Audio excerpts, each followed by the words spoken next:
Successful people are often afraid to change anything about their routine in fear that it might affect their success. Oftentimes, successful people are prone to letting themselves get comfortable with their current successes. They refuse to invest further in their ventures and simply want to enjoy what they already have. This complacency is dangerous because it stagnates any further progress, leaving you comfortable but stuck. Successful people are usually comfortable and complacent in their successes. This resistance to change is often due to a strong feeling of confidence in their skill and talent, and a largely overinflated sense of optimism about themselves. But the thing with success is that it can be down to luck, simply. This confidence sours and can turn into a darker thing. It can become arrogance. There is a growing belief within their heads that they survived this long being successful because of certain behavioral patterns. However, these behaviors can be terrible and off-putting, but they've been convinced that they are responsible for their success. They let superstition creep in, and they begin to ritualistically act within the patterns they've come to believe are responsible for their success. The average successful person sees no reason they should change anything they are currently doing. The notion that they need to change in fact confuses them. They disregard any kind of criticism since they are already successful. Any kind of criticism has to be misguided in their opinions. There is the usual hostility that welcomes the call to change when it is said to successful people because they feel attacked, questioned, and offended. To effect a change in successful people, you must appeal to the things that motivate them, whether in business or their careers. Find out what motivates them and use it to pique their interests. The usual motivators are mostly self-centered and revolve around the benefits it'll bring to them personally. These include money, power, status, and popularity. Once you are able to trigger any or all of these things in them, you will have a better chance of making them see reasons to change. A common reason why successful people refuse to change is because they overestimate their strengths and underestimate their weaknesses. This usually means they have traits that they've regarded as lucky charms and are refusing to let go of them. It is of course a delusion, and a dangerous one at that. A successful person sees themselves as untouchable or invincible, refusing to recognize that even they are victims in the long run. Oftentimes, the fix for said traits is quite simple and wouldn't really harm their success in any real way. We harbor and encourage several habits that can be bad for our march to success. These character traits are divided into two major parts: information-related flaws and emotion-related flaws. Information-related flaws are divided also into two parts: sharing when it isn't needed, adding too much value, and sharing too little, leading to withholding of information. The emotion-related flaws are of two types also: sharing when it isn't appropriate or not sharing when it is appropriate and conveying too little or too much in your message. These two classes of traits are commonly the cause of this false sense of confidence. Oftentimes, they might actually be helping them, but more often than not, they aren't. The majority of our flaws are often intertwined, one part emotion, one part information. With information-based flaws, it borders on the mistakes we make every day as we go about our daily activities, especially in our communications with others. A lot of successful people make a lot of mistakes with their business plans and the execution of those plans. Some go too far. Wanting to win at all costs even when it doesn't matter, they hold on to this goal too tight. The problems that come with success usually manifest themselves in the form of destructive habits in the workplace, of which there are a lot, of course. Marshall Goldsmith makes a list of 20 of these habits that can be detrimental in and around the workplace. These habits include the need to win at all costs even when it doesn't matter and when winning isn't even the main goal. Adding too much value to conversations, always feeling like you have to say your part or add to what's already been said. Passing undue judgment, rating others based on our own standards. Making harmful and destructive comments in the form of sarcasm and needless witty remarks. Suggesting that everyone else is wrong and you are right. Starting each statement with words like no, but, or however. Reminding everyone just how smart you are, an intentional need to show everyone you are smarter than they think. Speaking of expressing your mind when you are angry or upset. Incessant negativity, seeing only the negative sides in every project even when your opinion wasn't asked for. Keeping helpful information to yourself in order to hold an unfair advantage over others. Refusing to give credit or praise to people when due. Claiming credit for work you didn't do. Accepting praise you don't deserve. Making excuses for bad behavior or shortcomings. Holding on to past successes or events, clinging to the mistakes of others in the past. Treating people unfairly because you have a favorite within the group. Refusing to take responsibility for the errors you make and feigning a lack of regret. Failing to express gratitude when you receive a good turn. Punishing the messenger when they offer a critique on an issue. Refusing to accept blame for anything and blaming everyone else. Exalting your faults so high that it is justified as a personality trait instead of accepting them as flaws and working towards fixing them. There is an extra habit, Marshall Goldsmith points out, that of goal obsession. This habit is important to note because people often lose sight of what they have right in front of them because they are too busy plotting a future that they aren't even assured of yet in the name of long-term goals. In truth, the best move is to take hold of today and make the most of it. We often get stuck planning and plotting a future that will most likely not happen when we can utilize the chances we have now. The best option for anyone who has identified their character flaws is to move to correct them. Since we know the habits that are detrimental to our growth, the best recourse would be to move to change these habits. A successful person would only alienate themselves from the people they're supposed to be in league with.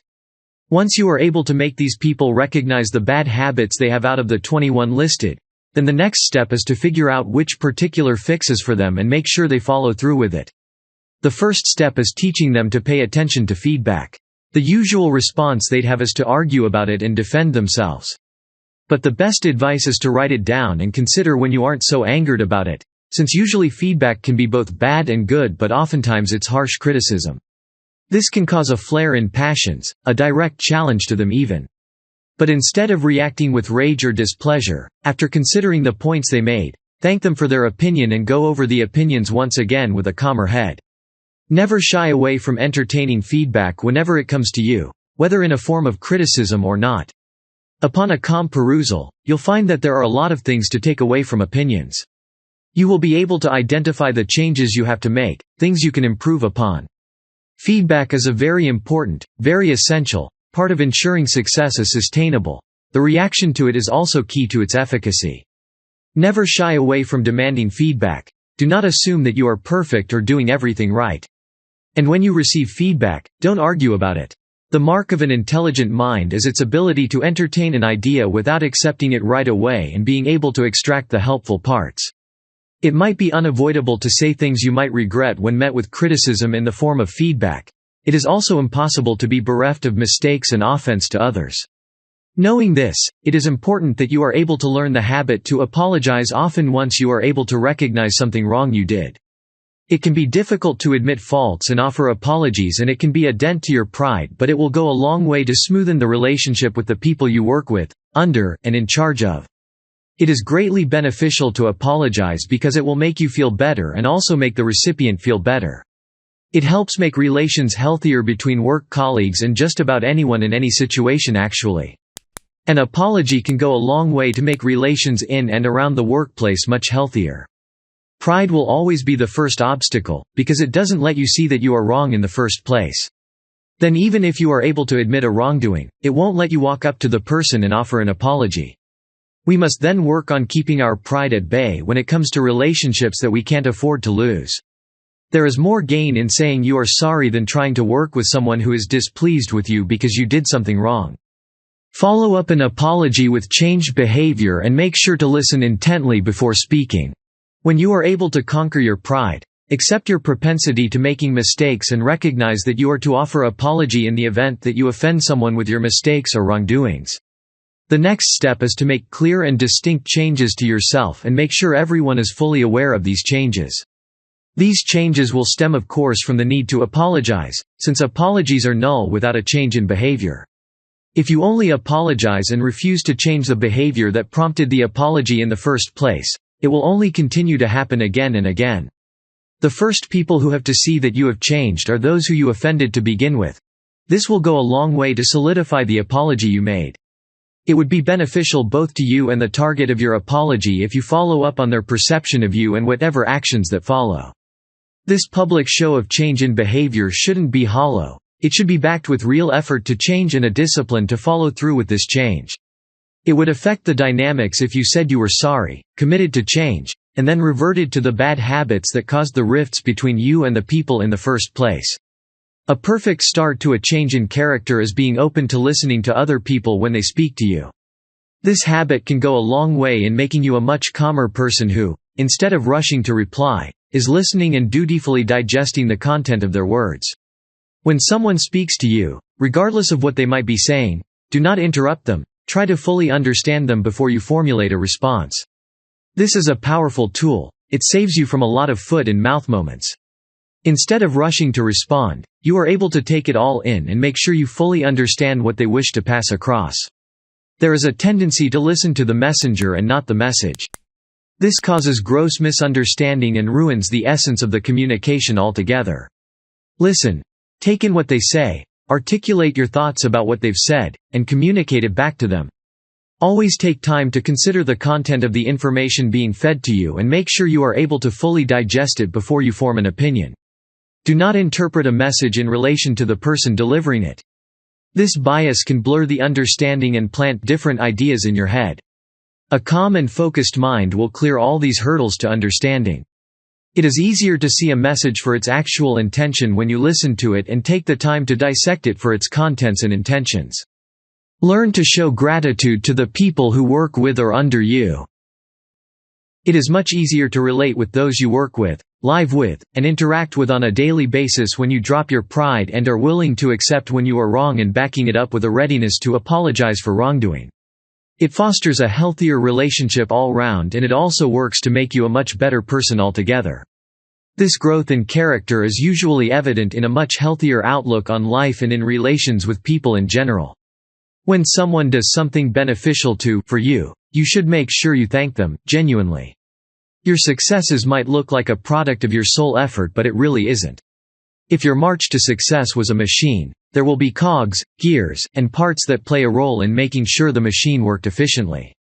Your success isn't solely your doing. Make sure to credit everyone that played a part in it.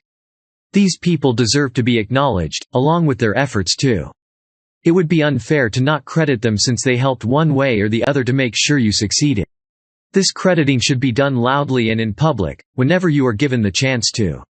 It encourages them to do more for you and makes them feel like a part of the success even. Continued gratitude will solidify the place of as many who helped you achieve success and encourage them to contribute more. It is advisable to cultivate the habit to keep this growth up, actively following up on the routine that's brought you here. As you begin to eliminate the bad habits, you can move to follow up on your growth. For example, you can confirm with someone you apologize to if they are still grieving or if they also see your growth as evident. Once you can establish that you are consistent on your march to being better, then you must now add diligence to keeping to it. Set clear goals and focus on the tasks to achieve them, as many things that make you better generally. Always make sure to clarify your responsibilities and those of the people working with you. When you have grown into a well-rounded individual, it is important that you take measures to make sure you remain in that state regardless of the environment you find yourself, whether you are put in charge of people or you are put under someone else. To avoid sowing the seeds for these harmless habits, always ask to be sure of the things expected of you. As discussed earlier, a goal obsession can lead to these destructive habits, so it is important that you actively try to rid your interactions of triggers of goal obsession. If you are put in charge of a group, make sure you give them clear and sound objectives. Tell them what exactly you expect from them to avoid sowing the seeds for conflict and seeds for these bad habits. Becoming obsessed with an ambiguous goal can lead to harboring bad habits. Make sure your team is aware of what is expected of them. And if you are placed under the control of a boss or departmental head, make sure you directly ask for clarity for the tasks that are expected from you so as to avoid letting these destructive habits grow within yourself. This borders on communication and the ability to effectively do so whether with superiors or subordinates. To ensure a well-rounded and healthy setup, you must encourage an atmosphere of honesty that allows for tackling problems at their roots before they grow and do damage that might be irreparable. Did you know? There are no habits that guarantee success. Many different actions can lead you to your success, so you should never be afraid to try different things. Conclusion. It is often easy to get comfortable with your wins and settle for just that amount of success. If you craved success so bad for years and finally you were enjoying a string of prosperous ventures, it feels natural to not change a working formula, right? There's a famous saying, if it's not broke, don't fix it. It's obvious that if you had a plan that worked, any changes might mean failure or going back to the drawing board. As such, it is the safe move to not change anything. Besides, it already works, so why change anything? But we learn from this read that we must change up more than just our own behaviors in order to acquire and retain success in any endeavors we embark on. It is a call to turn your plan on its head and disregard everything that once worked. It simply is a system of adding little improvements to it over a period of time. It's a holistic scrutinization of the plan to review and evaluate its shortcomings and how it can be improved without necessarily changing much. You also personally must be open to change, feedback and criticism whenever it comes. These are essential for growth than any individual. Try this. When you are dealing with your workers, it is better to work with kindness and rewards than trying to instill fear of retribution in them. Let them work hard to receive benefits instead of working hard to avoid punishment. This way they will do better work.